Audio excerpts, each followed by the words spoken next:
నువ్వేం చేస్తావంటే నా స్వస్థపరచు ప్రభా అని మోకరించి ప్రార్థన చేసుకున్నాను అనమాట. ప్రభా నీ సువార్త పని నిమిత్తం నేను వెళ్తున్నాను, కనీసం 2 అడుగులు కూడా వేయడానికి నాకు ఓపిక లేదు, నువ్వు స్వస్థపరిస్తే నేను వెళ్తాను ప్రభా అని మోకరించి ప్రార్థన చేసుకుంటాను అనమాట. ప్రార్థన చేసుకొని లేసేలోపు ఏమైపోయిందంటే తన మడమ సరైపోయి నిలబడడానికి దేవుడు కృప చూపించాడు అనమాట. హల్లెలూయా. కనీసం 2 అడుగులు వేయడానికి తన ఓపిక లేని అతను ఏం చేశాడంటే 6 కిలోమీటర్లు నడుచుకుంటూ దేవుని సువార్త ప్రకటించడానికి వెళ్ళాడు అనమాట. హల్లెలూయా. మన దేవుడు ఏం చేస్తాడంటే మాట ఇస్తే స్వస్థత కలుగుతుంది.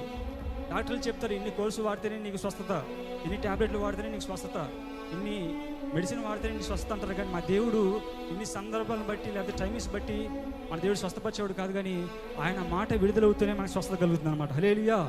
మనం ఏం చేయాలంటే విశ్వాసం నుంచి ప్రార్థన చేసినట్లయితే మన జీవితాల్లో కూడా స్వస్థత కలిగిద్ది అనమాట. నీవు నా ముందు నీ ముందు కూడా ఎన్నో డోర్స్ మన ముందు క్లోజ్ చేయబడి ఉంటాయి. అది సువార్త కావచ్చు, ఆరోగ్యమే కావచ్చు, ఆహారమే కావచ్చు, వస్త్రాలే కావచ్చు, ఏదైనా సరే మన ముందు ఏదైతే మనకు అడ్డుగా మన వల్ల కాదనుకుంటామో విశ్వాసించి మనం ప్రార్థించినప్పుడు మన పక్షంగా కూడా దేవుడు ఏం చేస్తాడు, ద్వారాలు తెచ్చేవాడుగా ఉంటాడు.